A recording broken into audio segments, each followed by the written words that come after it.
please join me in welcoming one of my hometown heroes, Hey. Dr. Rami Nashashibi.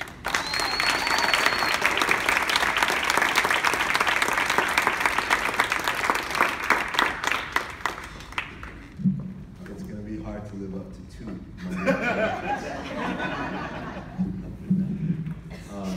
This is not. Oh, we can work that out. You all right? Yeah, I got it. Typically, I don't need a mic. You need to pull that thing off. You want to do it that way? You want it up a bit? All right, right there.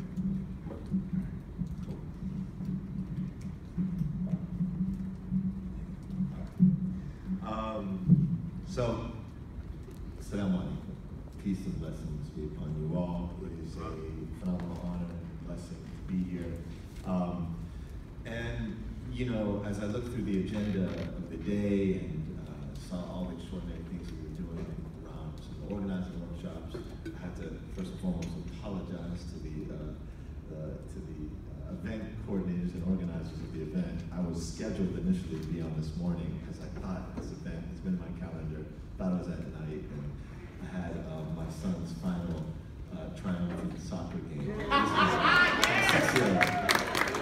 They ran him out, and I got roped into being the coach for this team like three months ago, and they were undefeated and they were glorious, and I always pumped my kid up with messy videos before he went to bed.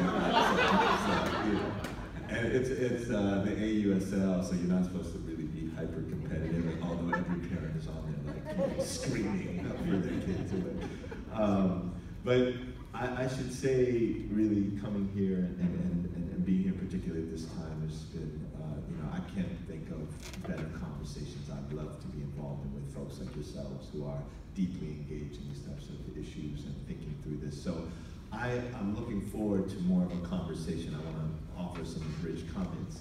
And then, you know, hopefully they resonate with some of the things you've been thinking about and talking about today. And then, you know, I'd like to plunge quickly into, you know, this, you know, some back and forth in terms of thoughts and questions or comments you may have. Let me start though with a moment. This was last year. We were getting ready, and some of you were very involved with this.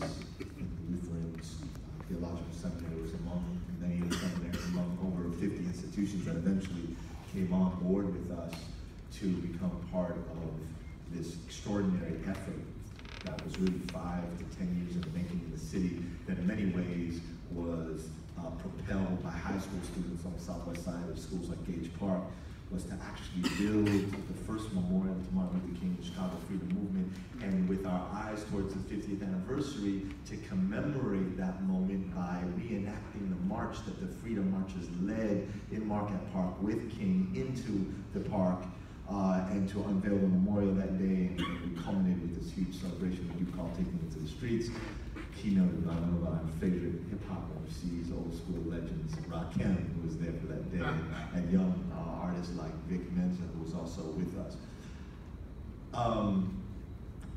When we were getting ready for this moment, it was an extraordinary thing that a lot of us thought really could never happen. There was not one big financer, underwriter. We knocked on many, many doors. It was very much and if you go there now, you'll see in Market Park a memorial really to the people, by the people. And although it has King's image, it has the image of other iconic figures like Rabbi Marx, Imam Morthy Muhammad, Reverend William Barrow, you know, extraordinary living activists who still live and work in the spirit of King and in the spirit of fighting for the beloved community. And so, as we were getting the permit to actually recreate that march, there was a couple things that were happening, including the fact that many of our brothers and sisters in BYP 100 and BLM, there was a kind of a parallel protest going on the day before. 8th District, we happened to be in the 8th District, which, as many of you may know, is where Raquan McDonald was brutally assaulted, shot and killed and murdered, shot 16 times by Jason Van Dyke, who lives in one of the largest, who was working out of one of the largest and one of the most historically racist police districts on the south side of Chicago, many, many issues. I walked up, and I have a long history in that district, lived and worked in that area for many years. did my first little jail time in that district for disorderly conduct. And was walking up into the district to get the permit. Some people know me. And it's an older, you know, I would say maybe 60s, mid-60s, a woman, been very, very courteous with us for many years, a white woman who just kind of works. She was kind of staffing the desk there.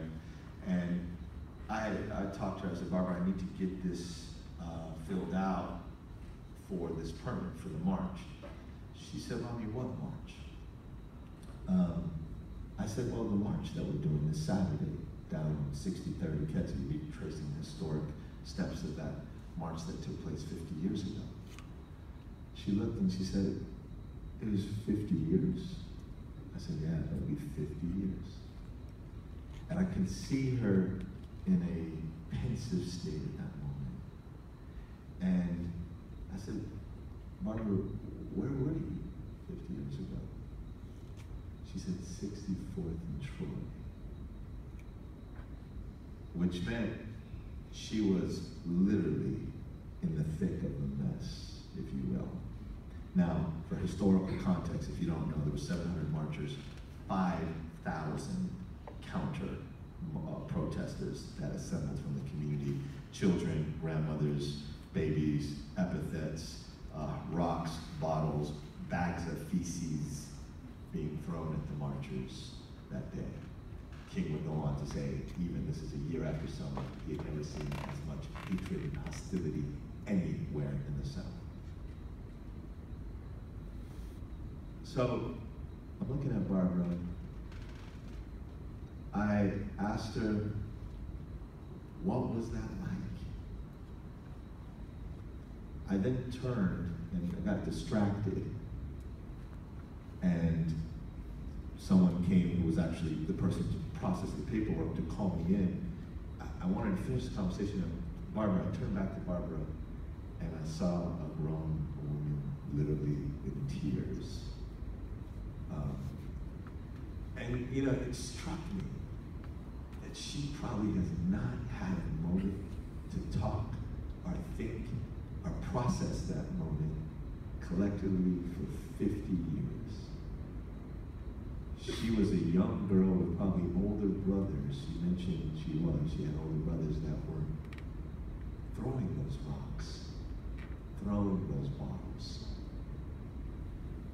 And as I left, I felt like I had to go back to her. I never got a chance that week, but it was just such a profound reminder for me that the pain, the wounds, the scars of white supremacy are so misleadingly thought to be something that has just affected Black and brown communities.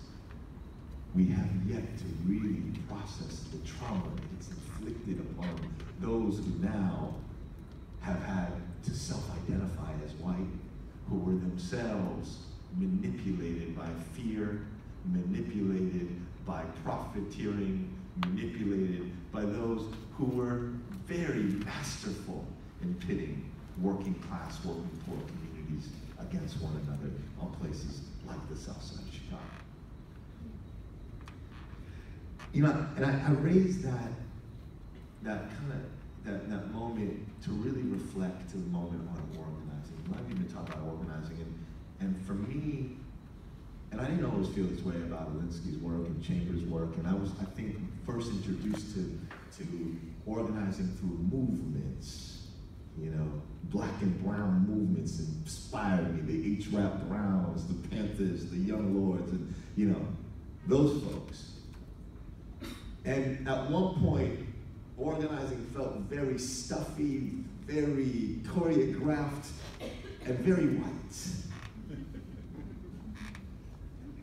But I think I always credit Black Pentecostal preachers to help me really understand the value of community organizing as understood in the context of particularly the way it's emerged here. Because really, I cut my teeth on criminal justice campaigns, criminal justice reform campaigns, and I was brought to tables that were convened in the spirit of Alinsky-based organizing, but led by Black Pentecostals and Latinos and others who created a more magnanimous table that understood the power disparities that often communities of colors were struggling with when they were invited to coalitions and alliances, often being the kind of lone token voice in the room, and no one's ever addressing the disparity of power, even when we're talking about power.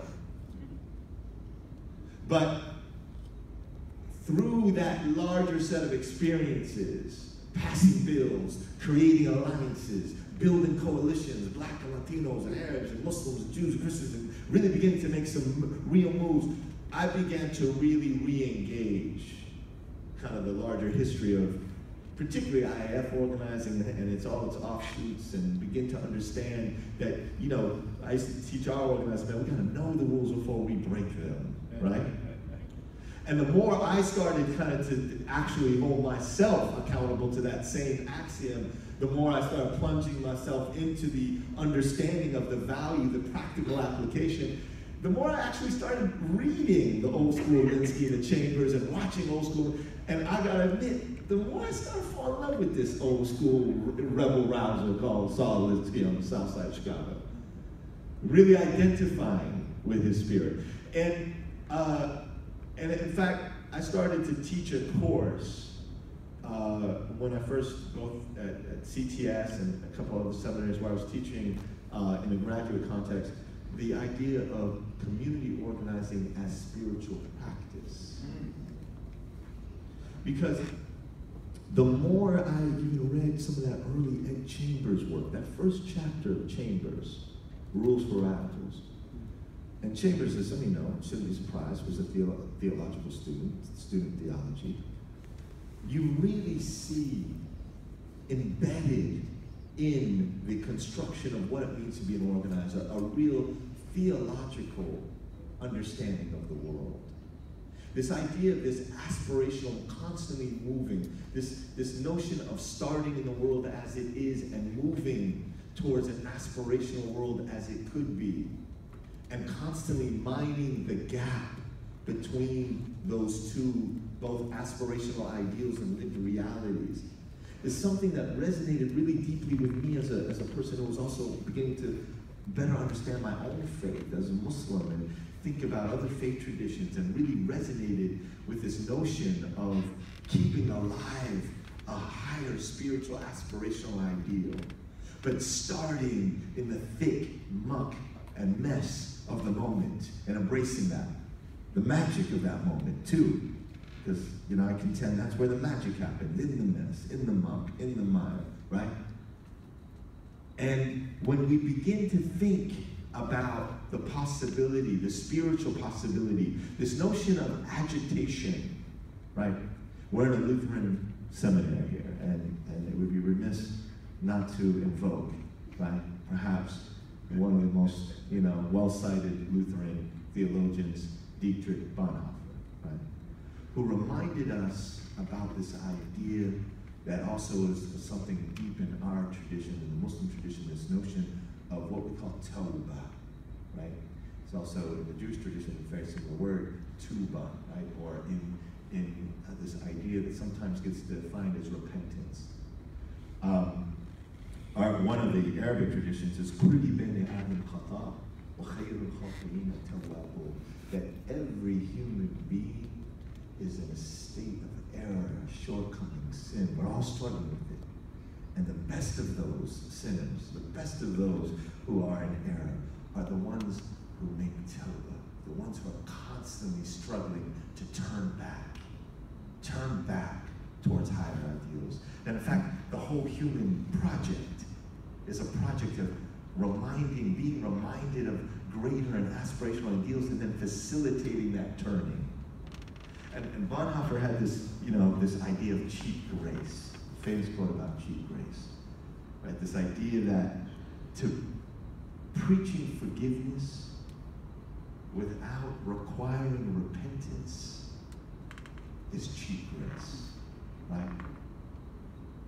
You can't simply talk about forgiving the evils and the scars and the errors of our ways without laying open a pathway towards reconciling, repenting, returning back to a holistic ideal of what it means to be a human being. And so much of what we continue to suffer with in this country is the fact that those pathways have not been opened up to us. And I think so much of what has bubbled up over the last several years, the tiki torches, that's just the re-emergence of a reality that we still have yet to come to terms with that larger history. You know, I've been getting a lot of this, I knew you were a genius thing, you know, long before, and I gotta give it to the organizers here. You invited me long before anyone knew I was a quote-unquote genius. My schedule would have been all filled up by then, and then I had to take the appointment. But it's interesting, you know, I got a couple of responses to that. One of them is true, but man, I was called a whole lot of things growing up. Genius was not one of them. So I'm surprised you knew I was a genius. I never heard that term. But secondly, it's an interesting conversation about this because, you know, anyone remember the book Hereditary Genius? Ever come across that in your studies? Written by a guy named Francis Galton. Does that name sound familiar to anyone? First cousin to a dude that helped pioneer the way we think about species evolving, Charles Darwin. Now, Francis Galton writes a book called Hereditary Genius in 1869.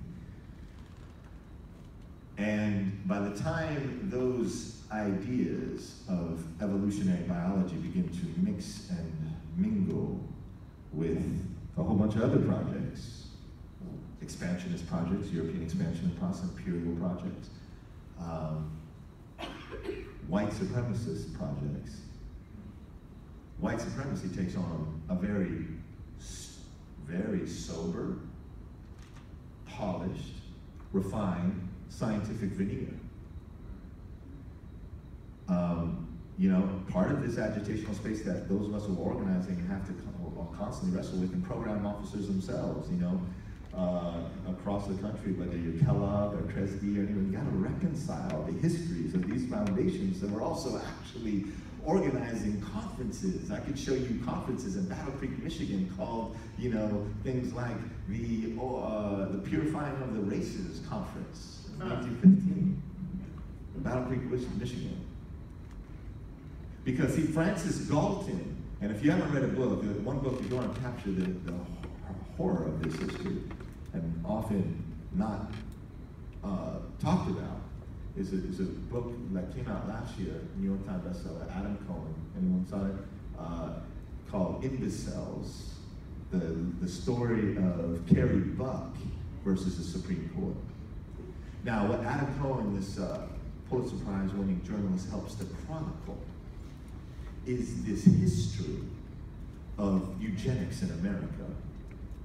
And the term imbeciles, along with the term idiot, along with the term moron, right? These were not simply epithets. These became scientifically calcified categories that were used and admitted into the actual court of law to designate things like feeble-mindedness. And of course, the notion of genius and preserving hereditary genius, part of the concern around Galton's book, which helped to precipitate a lot of this, was that our gene pool was being adulterated. And the way in which you preserve genius is you preserve the gene pool. Right? I mean, this is coming alongside craniology and sciences of measuring the cranes, the heads of Africans, and of course, all of the science often led to one conclusion, right?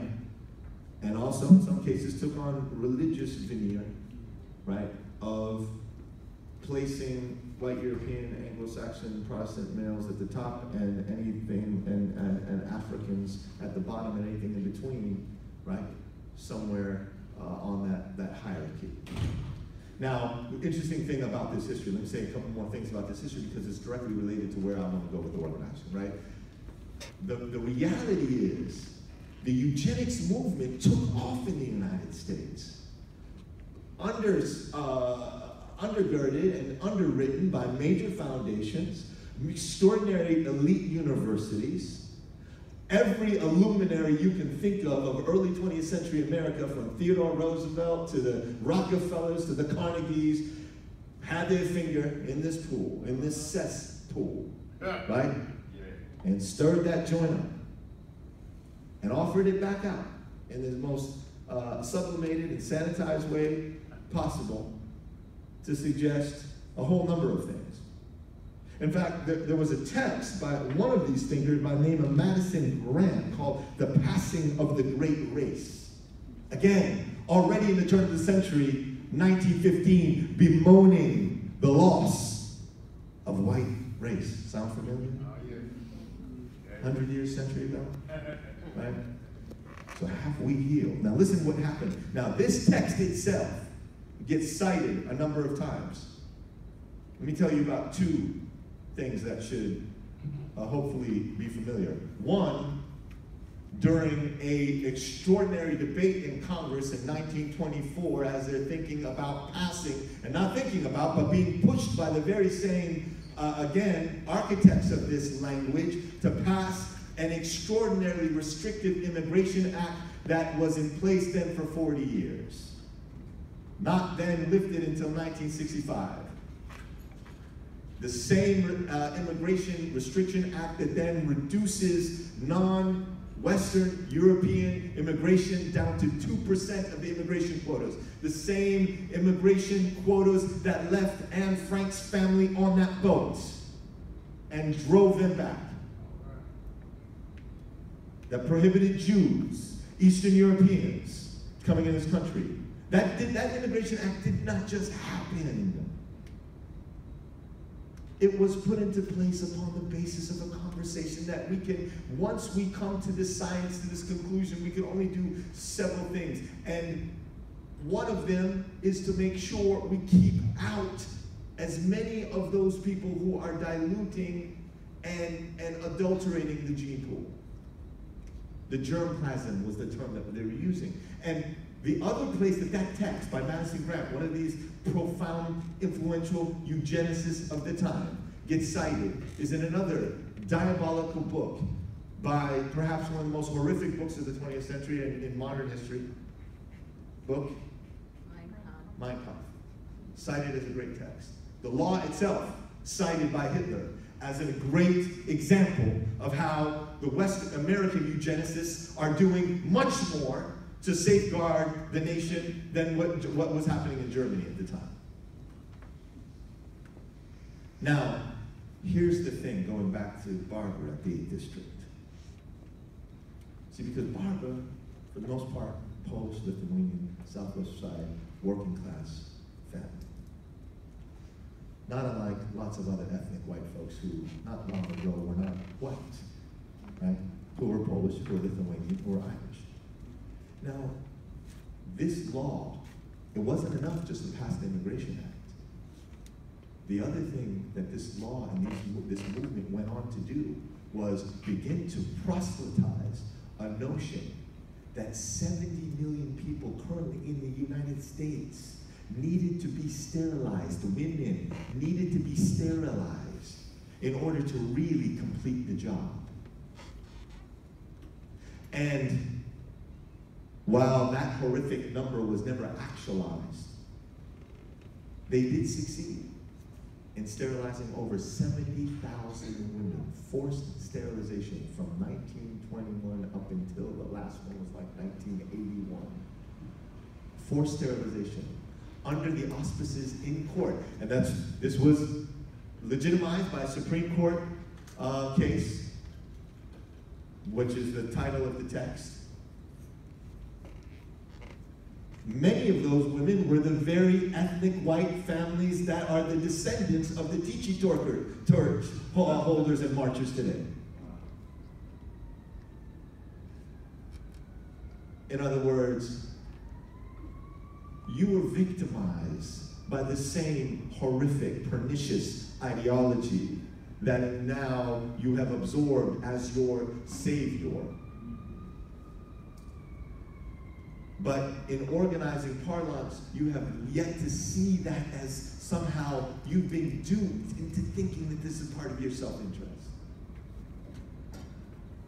And so the type of spiritual emancipation that is needed through community organizing is in great part to be able to facilitate a type of collective turning, a collective tawbah, a collective form of repentance from what folks like Jim Wallace talk about as the original sin of America that we have yet to fully atone from. And that atoning cannot be, that type of turning, that type of repentance is not going to be facilitated because it's a nice thing to do. Because I heard a good sermon. Because we have cultural sensitivity training now at the corporation downtown. Or because one foundation has inserted this into an RFP. It is really only going to come, and I fundamentally believe this, and I feel that all movements and traditions point to this, is when people fundamentally understand it in their direct self-interest to do so. Yes, sir. Yeah. And that is not easy. That is not easy. That requires both undoing lots of the pain that have built us up to the point that we are today, and allowing us to build a more expansive notion of collective self-interest. Let me give you an example of what I mean by that. Now listen, one of our campaigns that Iman has undergone is around the corner store stuff. It was messy, it was muddy, it's filled with contradictions, filled with problems, and exactly the right type of place that organizers should be at, right? For all those reasons. And why is this so messy? Well, it's not an easy issue. Talking about working in the inner city with predominantly Arab-run stores and that were taken over, many of them from Jewish licenses in the 70s, 80s, to predominantly in low-income black communities that have had this parasitic relationship in many ways with the larger low-income black communities, to organize a campaign in the midst of that and not fall into either scapegoating the same Arab dude that's already being besieged upon by an entire kind of national security infrastructure, right? And to further criminalize a whole other subset of the population. But how do you deal with the mess of this issue?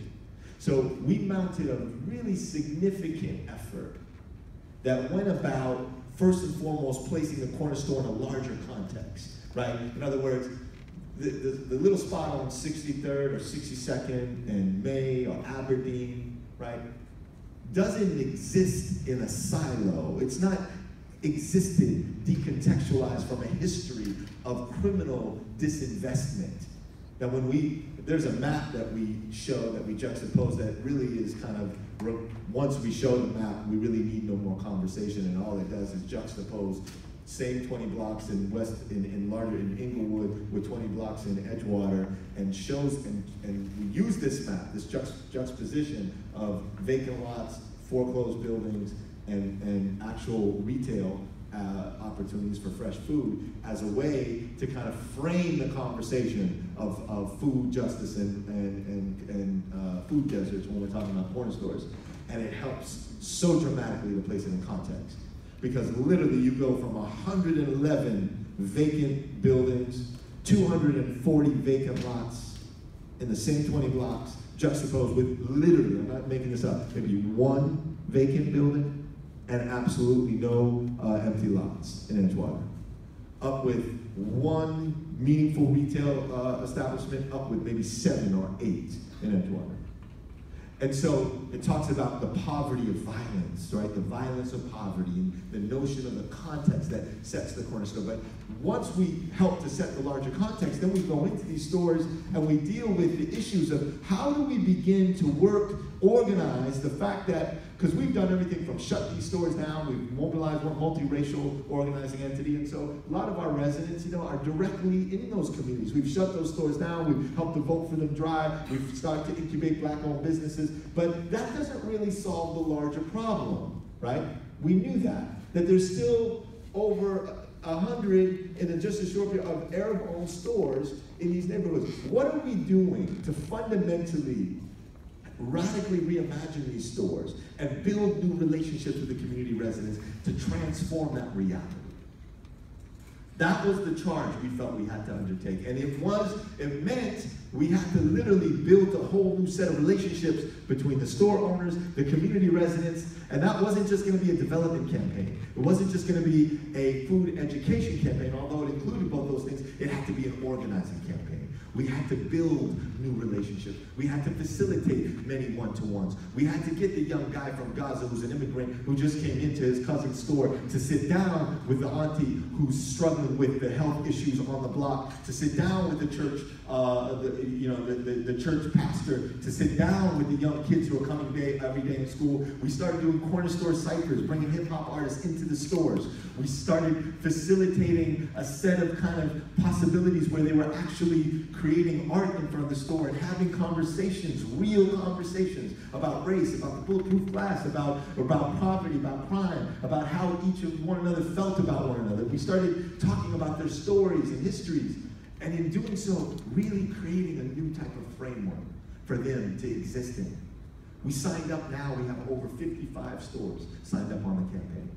And they've signed up onto this 10-point aspirational ideal about the world as it could be with their stores that they're striving to fill. Everything from making sure black residents are leading and helping to co-manage the store, that there's fresh access to vegetables and fruits in the store, that bulletproof glass is taken out of the store, that products that fully contradict your faith tradition like alcohol and cigarettes and things like that you wouldn't otherwise have in your house, that you either begin to minimize or find ways to take them out of your store. And how do you do that and still leave open the possibility of a bottom line profit for people who are already making razor-thin profits and barely surviving, living in neighborhoods that not only institutions abandoned, but also many middle-class folks abandoned, black, white, and otherwise. It meant creating a different type of collective self-interest. So the other day I'm talking to Amir, who's one of our leaders on the campaign, a young African-American brother who's lived his entire life on the South Side. I said, tell me a little bit about why you're even involved in this. He said, the first time as an 11-year-old, I went to one of these stores, we called them Arab stores. And I went and I had my older sister, and she was, as she was walking in, it was one of those moments where she was verbally assaulted by the guy behind the store. I hated to death that store owner, and it was an issue for me because I also, my family, have always seen what my family from a health standpoint have been suffering from. But Amir went from that point to say, was able to talk about how his father went back to that store, confronted the store owner. He was there in there. How the store owner eventually not only apologized, but invited them in and talked about their story, talked about how they themselves were victims of a lot of the same things that they feel now that they have passed on to others. And they started coming to a common place with one another.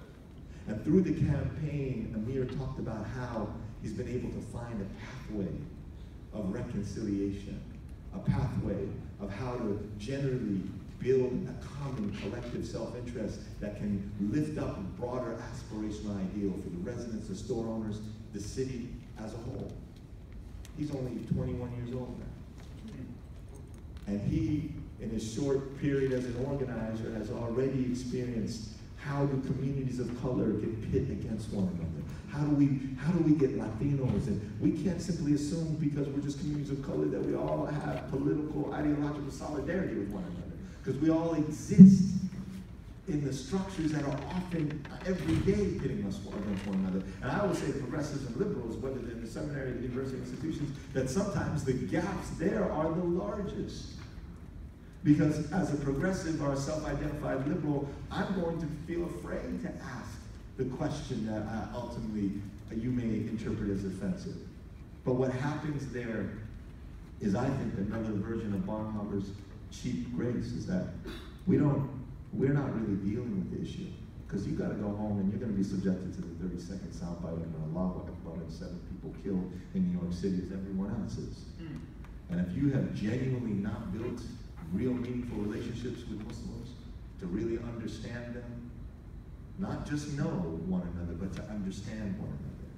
In our relational one-to-ones, we also invoke a scripture that says that you were created into nations and tribes, lita'arafu, the Arabic word is, not to get to simply know one another, but to understand one another.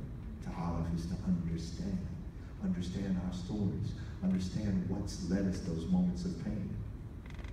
And that's really the bedrock of this spiritual impulse of organizing. I want to end with this and then open it up to you, maybe going right back to that moment with Barbara and Marquette Park. The next week when we actually held the march, anyone was there for that? Somebody?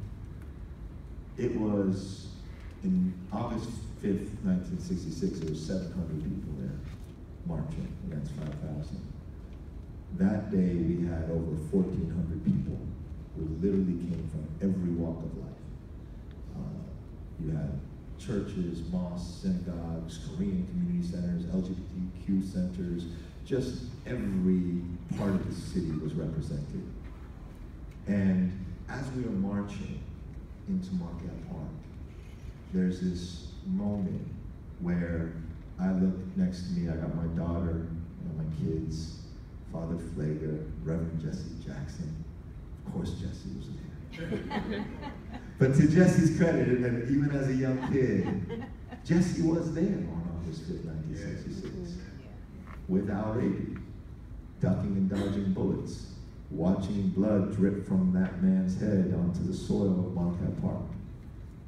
Among the people with us were the actual people who built the memorial, 2 Masons, brothers, blood brothers, 2 African-American men, who actually had the job after the architects laid out the memorial. It was built in brick. And they talked about how they were building the memorial to King in a park and a community that they were told as children never, ever to walk into.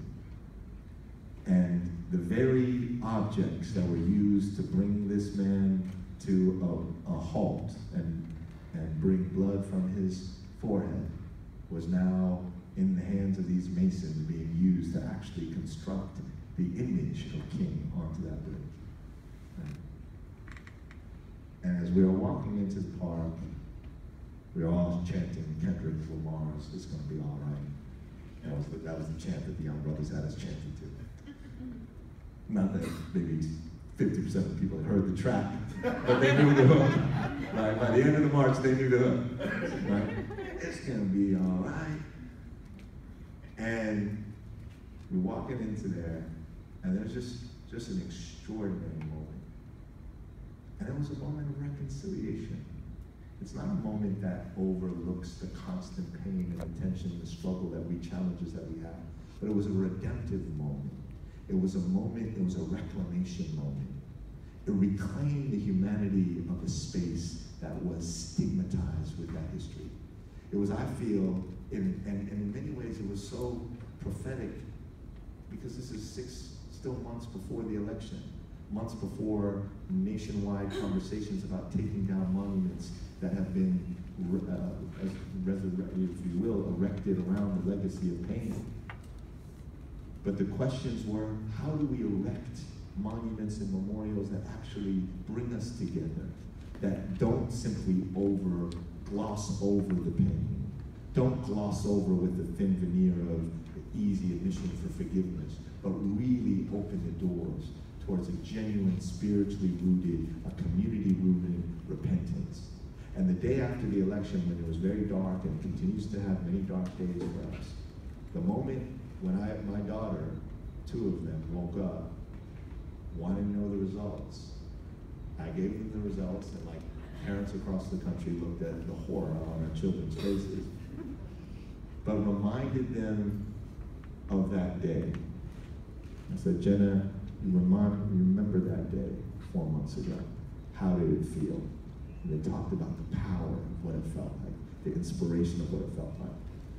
And I'm reminded that that's the America you're fighting for, right? That's the world we're fighting for.